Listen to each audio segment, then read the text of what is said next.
கோபுரம் டிவி நேயர்களுக்கு இனிய வணக்கம். இன்று பிறந்தநாள் காணும் மற்றும் மணநாள் காணும் அத்துணை சகோதர சகோதரிகளுக்கும் எங்களது இனிய வாழ்த்துக்கள். பாபாவின் ஆசிகளோடு பல்லாண்டு காலம் நீங்கள் எல்லா வளங்களும் செல்வங்களும் பெற்று நலமுடன் வாழ வாழ்த்துகிறோம். பாபா அழைக்கிறார். அவரின் பொன்மொழிகளை கேட்பதற்காக, நம் பிரச்சனைகளை தீர்த்து வைக்கும் அற்புதமான கூட்டு பிரார்த்தனை செய்வதற்காக, மேலும் மனம் ஒருநிலைப்படவும் மனம் அமைதி பெறவும் அற்புதமான தியானம் செய்யவும் பாபா அழைக்கிறார். பாபா நம் கரங்களை பிடித்து அழைத்து சென்று அற்புதம் நிகழ்த்தவிருக்கிறார். வாருங்கள், பாபாவின் பொன்மொழிகளை தரிசனம் செய்வோம். அன்பு குழந்தையே, நான் உன்னை என் உள்ளங்கைக்குள் வைத்திருக்கின்றேன். என் இதயத்திற்குள் பத்திரமாக வைத்துள்ளேன். என் கண்மணியைப் போல பராமரிக்கின்றேன் என்பதை உணர்ந்து கொள்ளவே உன்னை முன்னும் பின்னும் பக்கவாட்டிலும் எல்லா திசையிலும் இருந்து பாதுகாக்கின்றேன் என்று சொன்னேன். என் வார்த்தைகள் மீது நம்பிக்கை வை. என் மீது நம்பிக்கை வைத்து என் நாமத்தை துதியுங்கள். உங்கள் கோரிக்கைகளை நிறைவேற்றி உங்கள் பிரார்த்தனைகள் அனைத்திற்கும் பதில் கொடுக்கவே நான் அவதரித்து வந்தேன் என்பதை உணர்ந்து கொள்ளுங்கள். சாயி நாமத்தை மிஞ்சிய சக்தி வேறொன்றுமில்லை. சாயி நாமம் உச்சரிக்கப்படும் இடங்களில் சாய்பாபா நேரடியாகவே தோன்றுவார் என்பது சத்தியம். உன் அப்பா சாய் இருக்கிறேன், கலங்காதே. ஓம் சாய்ராம். பாபாவின் அற்புதமான பொன்மொழிகளை தரிசனம் செய்தோம். அடுத்த நிகழ்வு கூட்டு பிரார்த்தனை. நம் மனநலன் சார்ந்த பிரச்சனைகளுக்காகவும் உடல் நலன் சார்ந்த பிரச்சனைகளுக்காகவும் மற்றும் நம் அனைத்து விதமான பிரச்சனைகளுக்காகவும் சாய்நாதரிடம் கூட்டு பிரார்த்தனை செய்வோம். வாருங்கள், இந்த அற்புதமான கூட்டு பிரார்த்தனையை செய்வோம். பிரார்த்தனாஷ்டகம். 8 பிரார்த்தனைகள்.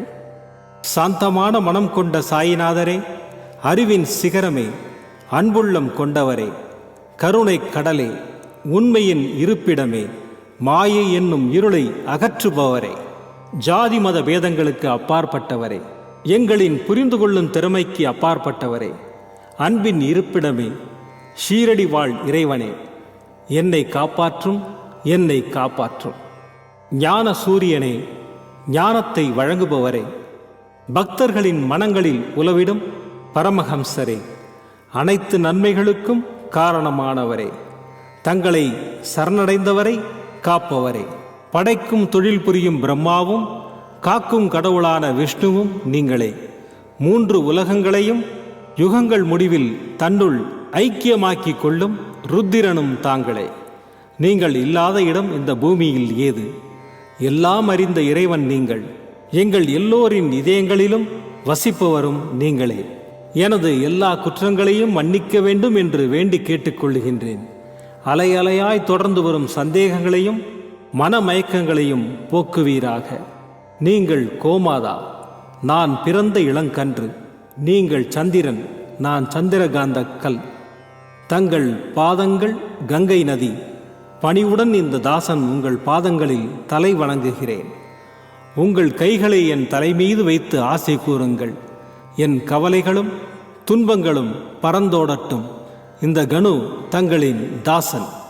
இந்த 8 துதிகளையும் கூறி நான் உங்களை சாஷ்டாங்கமாக நமஸ்கரிக்கின்றேன். எனது பாவங்கள், துன்பங்கள் மற்றும் ஏழ்மை நிலை இவை யாவும் உடனடியாக விலகி ஓடட்டும். ஓம் சாய்ராம், ஓம் சாய்ராம், ஓம் சாய்ராம்.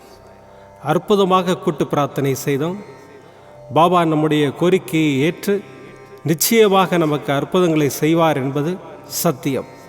இனி கண்களை மூடி பாபாவை மனதில் நிறுத்தி பாபாவின் அற்புதமான சக்தி வாய்ந்த மந்திரத்தை அனுபவிப்போம். ஓம் ஷிரடி வாசாய வித்மஹே सच्चिदानन्दाय धीमहि तन्नो साई प्रचोदयात्। प्रचोदयात्। ॐ शिरडीवासाय विद्महे सच्चिदानन्दाय धीमहि तन्नो साई प्रचोदयात्। ॐ शिरडीवासाय विद्महे सच्चिदानन्दाय धीमहि तन्नो साई प्रचोदयात्।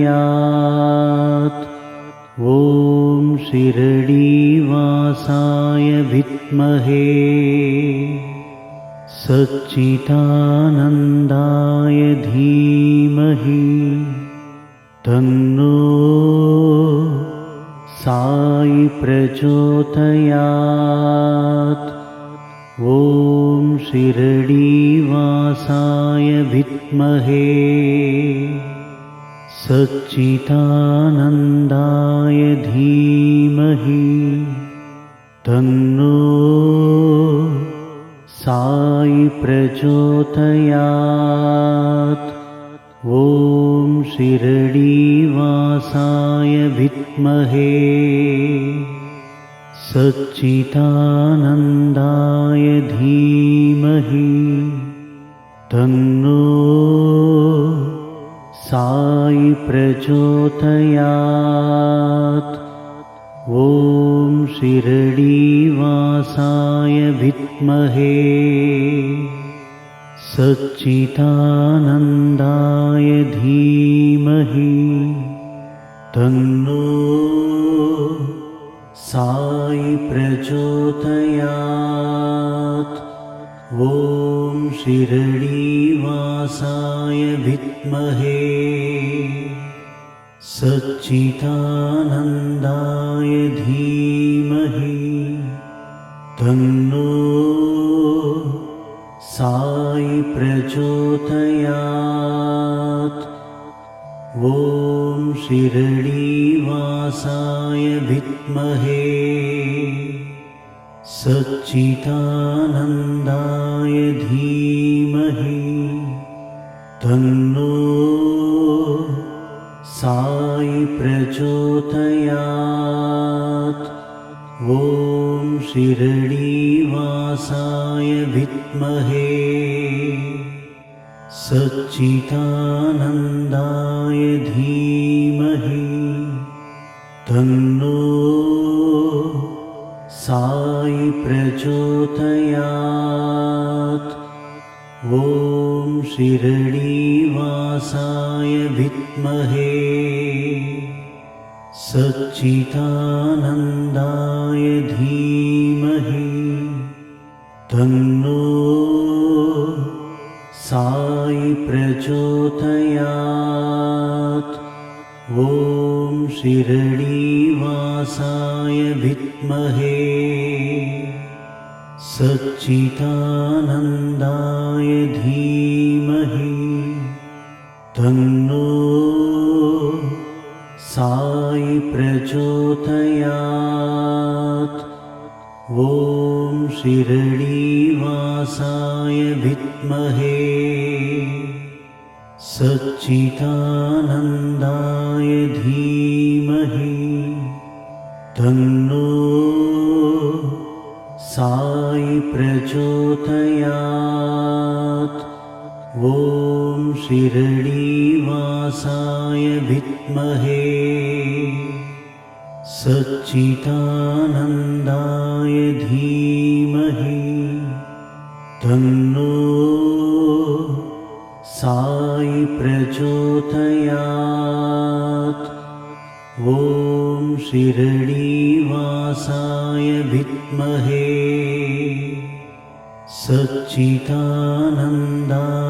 धीमहि तन्नो साई प्रचोदयात्।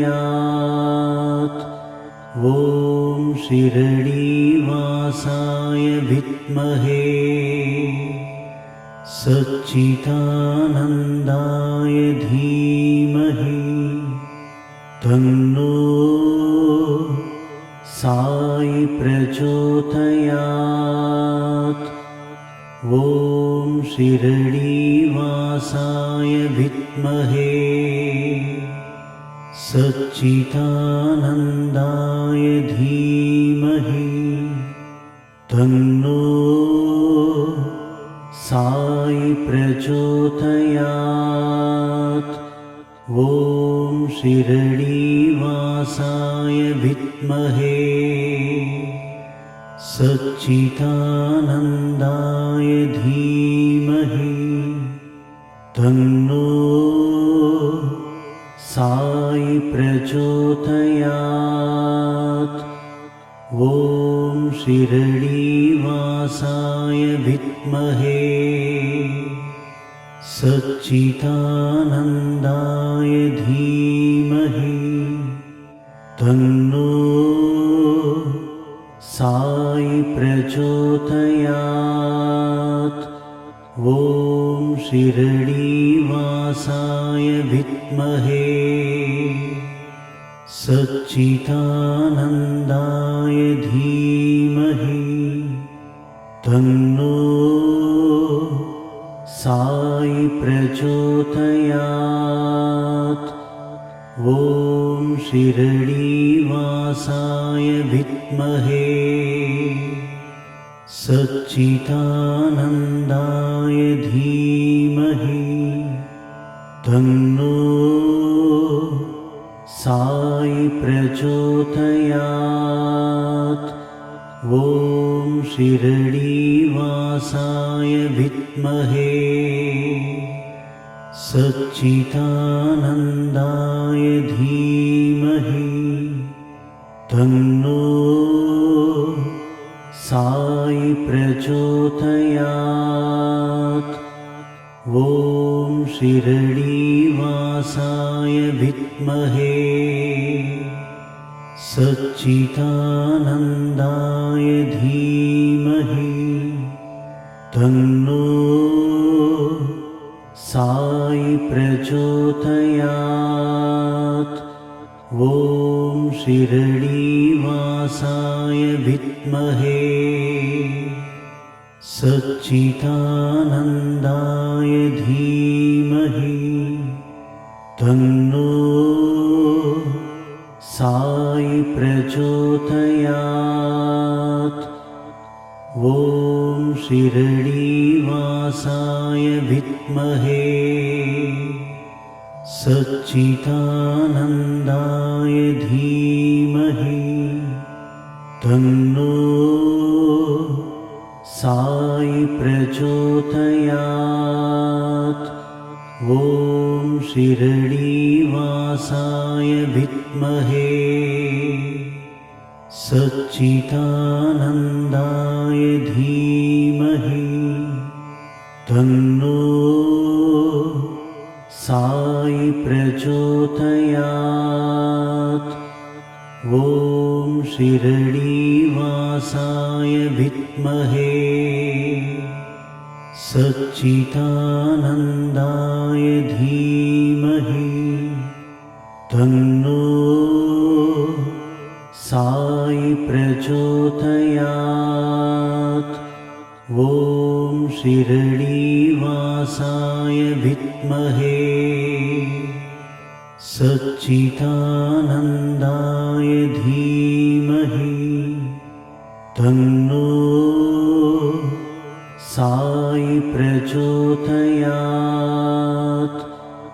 ॐ शिरडीवासाय विद्महे सच्चिदानन्दाय धीमहि तन्नो